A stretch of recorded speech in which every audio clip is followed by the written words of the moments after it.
வணக்கம் நண்பர்களே.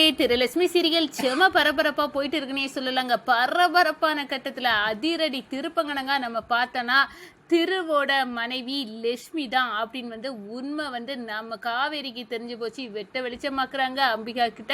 அதோட பார்த்தோன்னா நம்ம காவேரி கோபத்துல நம்ம மகா கன்னத்துல அறையிறாங்க. என்ன நினைச்சிட்ட நீ திருக்கையால தாலி கட்டிய பொண்ணு நீதானா? அப்போ திருவோட உயிரை காப்பாற்றக்கூடிய சக்தி உனக்கு தான் இருக்கு அப்படின்னு சொல்லினாரு நம்ம அம்பிகாமா. தயவு செய்து அந்த பரிகார பூஜையை செய்து என் பையனோட காப்பாத்து லட்சுமி அப்படின்னு சொல்லிக்கிறாங்க. ஒரு கட்டத்துல இந்த விஷயத்த நம்ம கவிதாவுக்கும் காஞ்சனாவுக்கும் தெரியாம பார்த்துக்கிடணும். திரு குணமாவி வர்றது தான் நம்மளுக்கு முக்கியம் அப்படின்னு அந்த இடத்துல நம்ம லட்சுமியை மருமகளா நம்ம அம்பிகாமா ஏத்துக்கிட்டாங்க. அதை பற்றி தான் இந்த வீடியோக்குள்ள பார்க்க போறோம். அதுக்கு முன்னாடி சேனலுக்கு லைக் அண்ட் சப்ஸ்கிரைப் பண்ணுங்க ஃப்ரெண்ட்ஸ். பக்கத்துல இருக்க பெல் ஐகானையும் கிளிக் பண்ணுங்க. அப்போதான் நான் போடுற ஒவ்வொரு வீடியோவும் நோட்டிபிகேஷனா உங்களுக்கு கிடைக்கும். வாங்க ஃப்ரெண்ட்ஸ், வீடியோக்குள்ள போகலாம். ஃபர்ஸ்ட் எடுத்த உடனே பார்த்தோம்னா செம்ம அதிரடியான பரபரப்பு கட்டுனாங்க. பரபரப்பான கட்டத்துல நம்ம பார்க்க நேரம் தான் நம்ம கவிதாவும் கௌதமும் சேர்ந்து கங்கணம் கட்டுறாங்கன்னு சொல்லலாம். எப்படியாவது நம்ம பார்த்தோன்னா இந்த லட்சுமி உயிரோடு இருக்கக்கூடாது. அவளுக்கு என்ன பற்றிய எல்லா ரகசியம் தெரிஞ்சுட்டு அதனால அவளை கண்டிப்பாக நம்ம பழி வாங்கியே தீரணும். அவளை வீட்டை விட்டு துரத்தணும். அதுக்கு என்ன வழி உண்டோ அதை பண்ணணும். அதை அந்த அம்பிகாவே செய்ய வைக்கணும் அப்படின்னு நம்ம கவிதா ஐடியா போடுறாங்க. ஏன்னா இந்த எப்படினாலும் அவள் என்கிட்ட சவால் விட்டுட்டு போயிருக்கா. திருக்கு மட்டும் ஏதாவது ஆச்சு உன்னை உண்டு இல்லைன்னு பண்ணிடுவேன், நீ எல்லாம் ஒரு அத்தையா அப்படின்னு என்னையே கொஸ்டின் கேட்டுட்டு போயிருக்கா.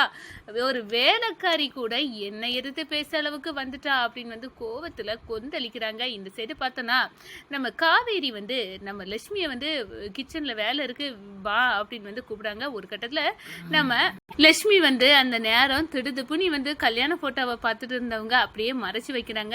காவேரிக்கு சந்தேகம், இந்த லட்சுமி என்னத்தை மறைச்சி பேக்குக்குள்ள வைக்கா, என்ன கண்ட உடனே தானே இவன் மறைச்சா, அப்படி என்னத்தை தான் மறைச்சா, போய் பார்த்துடலாமே அப்படின்னு அந்த இடத்துல களை இறங்கினாங்க. ஒரு கட்டத்தில் பார்த்தோன்னா நம்ம கிச்சனுக்கு நம்ம லட்சுமி கிளம்பியாச்சு. அதே நேரத்தில் லட்சுமியோட பேக்கை திறந்து பார்க்காங்க. பயங்கர ஷாக்கு. திருவோட மனைவி லட்சுமி தானா, திருவுக்கும் லட்சுமிக்கும் கல்யாணம் நடந்திருக்கு, இது பயங்கர ஷாக்கு தான் அப்படின்னு அந்த இடத்துல பார்த்துக்கிட்டு நேரடியாக இங்கே வா அப்படின்னு இழுத்துட்டு போகிறாங்க. நம்ம மகா கையை பிடிச்சி இழுத்துட்டு போய் ஓங்கி ஒன்று பலார் நீ கொடுக்குறாங்க. இந்த பாரு திருவோட மனைவி நீ தான் அப்படின்னு எனக்கு தெரிஞ்சுட்டு அம்பிகாக்கா சொன்னப்பா ஏதோ ஒரு பொண்ணை கல்யாணம் பண்ணியிருக்கான், அவள் எங்கே இருக்கான்னு தெரியாது, திருவோட வாழ்க்கையை அவள் மட்டும்தான் காப்பாற்ற முடியும் அப்படின்னு அந்த பரிகார பூஜையை செய்யணும் அப்படின்னு. ஆனால் இப்போ அந்த பொண்ணு நீ தான் அப்படின்னு வெட்ட வெளிச்சமாக தெரிஞ்சிடுச்சு. அதனால கண்டிப்பாக திருவோட உயிரை நீ தான் காப்பாற்றணும். எதுக்காக இதெல்லாம் மறைச்ச? திரு எந்த சந்தர்ப்பத்தில் உன் கழுத்தில் தாலி கட்டுனா சொல்லு அப்படின்னு கேட்க நேரம், அக்கா சொல்லிடுறேன், நான் என்னன்னா ஒரு இக்கட்டான நிலையில் ஒரு வயசானவர் என் கழுத்தில் தாலி கட்டணும்னு நின்னாரு. அந்த நேரம் என் வாழ்க்கையை காப்பாற்றுறதுக்கு வேற வழி இல்லாமல் மொத்த ஊரும் அவர்கிட்ட மகாவுக்கு வாழ்க்கை கொடுங்க, நீங்கள் தான் காப்பாற்றணும் இந்த வயசானவர்கிட்ட இருந்து அப்படின்னு கேட்க நேரம் வேற வழி இல்லாமல் என் கழுத்தில் தாலி கட்டினார். ஆனால் எப்போ அவருக்கு வாழ்க்கையில் திவ்யாக்கா இருக்காங்கன்னு தெரிஞ்ச பிறகு அவங்க வாழ்க்கையில் எனக்கு மண்ணள்ளி போட மனசு இல்லாதனால கண்டிப்பாக நான் அவங்க வாழ்க்கைக்குள்ளே நுழையக்கூடாதுன்னு சொல்லிக்கிட்டு நானே ஒதுக்கிட்டேன். ஆனால் இந்த வீட்டில் நான் மகானி பேரில் இருக்கிறது நான் தானே அவருக்கு தெரியாது, தெரிஞ்சுதான் அவ்வளோதான். நான் எங்கேயாவது கண்ணுக்கடா தொலைவுக்கு பேரை இந்த விஷயத்த உங்களை தவிர வேற யாருக்கும் தெரிய கூடாதுக்கா அப்படின்னு சொன்னாரு. என்ன நீ இந்த வீட்டில் வாழ வேண்டிய மருமக, அப்படி இருக்க நேரம் நீ எதுக்காக இப்படியெல்லாம் சொல்லுற? காஞ்சனா கட்ட இதை நான் கண்டிப்பாக சொல்லுவேன் அப்படின்னு அந்த இடத்த சொல்லுனேரா. தயவு செய்து அக்கா இந்த ஃபோட்டோயை யார் கண்ணிலையும் காட்டிடாதுங்க, நான் உங்கள் குடும்பத்துக்கு வரமாட்டேன். பிரிஞ்சுக்கிருந்த குடும்பம் இத்தனை வருஷத்துக்கு பிறகு ஒன்று சேருதுன்னா அது இந்த கல்யாணத்தால தான். அதனால் அதில் வர குழப்பத்தை நான் உண்டு பண்ண விரும்பலக்கா, என்னை புரிஞ்சுக்கிடுங்க அப்படின்னு அந்த இடத்துல நம்ம லட்சுமி பேச நேரம் காவேரி, என்ன நீ கடைசி வரைக்கும் இந்த உண்மையை மறைச்சி ஒரிஜினலாகவே திரு திவ்யா கழுத்தில் தாலி கெட்டது வரை நீ இருக்க போறியாக்கோ, அப்படியெல்லாம் இருந்து எதுக்காக தியாகம் பண்ணோம்? இப்போனா அவங்களுக்கு கல்யாணம் ஆகிறதுக்கு முன்னாடியே உண்மையை உடைச்சிட்டா எந்த பிரச்சனையும் வராது அப்படின்னு அந்த இடத்துல நிற்கிறாங்க. ஆனால் இந்த சைடு பார்த்தா நம்ம அம்பிகாமாவுக்கு பயங்கர கவலை.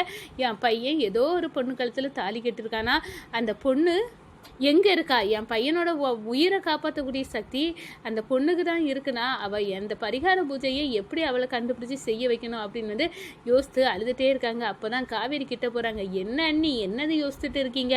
எல்லாம் என் திரும்ப பச்சு தான். அவன் ஏதோ ஒரு பொண்ணு கழுத்தில் தாலி கட்டியிருக்கானே, அந்த சாமிஜி அடித்து சொல்லாருன்னா அதில் உண்மை இருக்குது. ஆனால் அவன் எந்த சந்தர்ப்பத்தில் எதுக்காக தாலி கட்டினா, யாருக்கு தாலி கட்டினா, ஒன்றுமே புரியாத புதிராக இருக்குது அப்படின்னு வந்து சொல்லிடுறேன். அண்ணி கவலைப்படாதுங்க, அந்த தாலி கட்டின பொண்ணு யாரு எங்க இருக்கான்னு எனக்கு நல்லாவே தெரியும். எங்க உனக்கு தெரியுமா?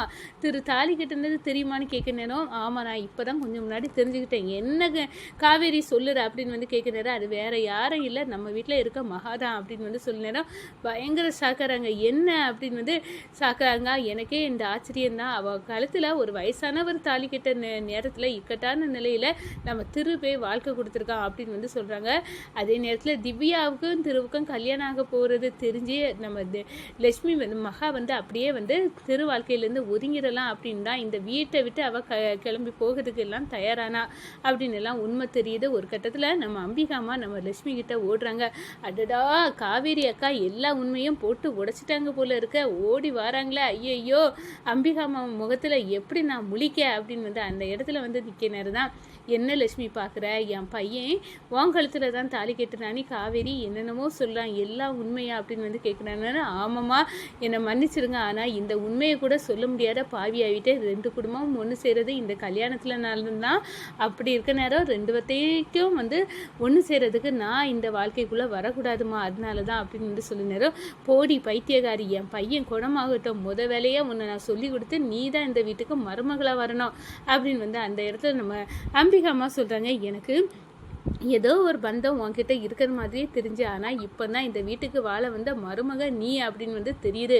ஆனால் இந்த விஷயம் இப்போ கவிதாவுக்கும் காஞ்சனாவுக்கும் தெரியக்கூடாது. அவங்களுக்கு தெரிஞ்சுன்னா அவ்வளோதான், குடும்பத்தில் பூகம்பம் வெடிச்சிடும்.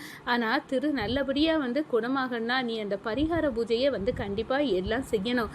நீ அந்த பரிகார பூஜையை முடிக்கிறதோட வந்து நம்ம வந்து கண்டிப்பாக கண்ணை முழிச்சிடுவான். அது பிறகு நான் உண்மையை வந்து சொல்லிடுவேன். 2 பேரும் வந்து நீங்கள் நல்லா சேர்ந்து வாழணும், அதை நான் பார்க்கணும், அதுதான் என்னோட ஆசை அப்படின்னு வந்து நம்ம அம்பிகாம சொல்லுற. ஐயோ அது நீங்கள் யாரோ புரிஞ்சுக்கிடாமல் பேசுகிறீங்க. திவ்யாக்கா மேலே உயிரே வச்சுருக்காங்க. திருவும் வந்து திவ்யாவை காதலிச்சிருக்காங்க. அதுக்கு இக்கட்டான என் வாழ்க்கையில் என்னை காப்பாற்ற வந்தவருக்கு ஆசை எல்லாம் நான் வந்து பறிக்கிறது எந்த வகையில் நியாயமா? அவங்க 2 பேரும் ஜோடி பொருத்தம்தான் பிரமாதமாக இருக்குது. அவங்க 2 பேரும் சேர்ந்து வாழட்டும், நான் எங்கேயாவது ஒரு கண்ணுக்கிடாத தொலைவில் ஒரு மூலையில் வாழ்ந்துக்கிறேன் அப்படின்னு வந்து அந்த இடத்துல வந்து நம்ம லட்சுமி சொல்ல நேரம், அம்பிகாமா உனக்கு பெருந்தன்மை வேற யாருக்கும் வராது. இது வேற யாராவது இந்த பொண்ணுல இருந்தா வந்தவனுடைய நான் தான் இந்த வீட்டு மருமக அப்படின்னு வந்து வானத்துக்கும் பூமிக்கும் குதிச்சிருப்ப.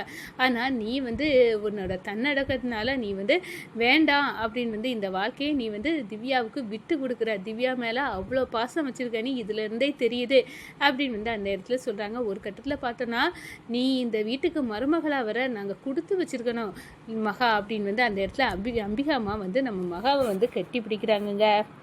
வணக்கம்.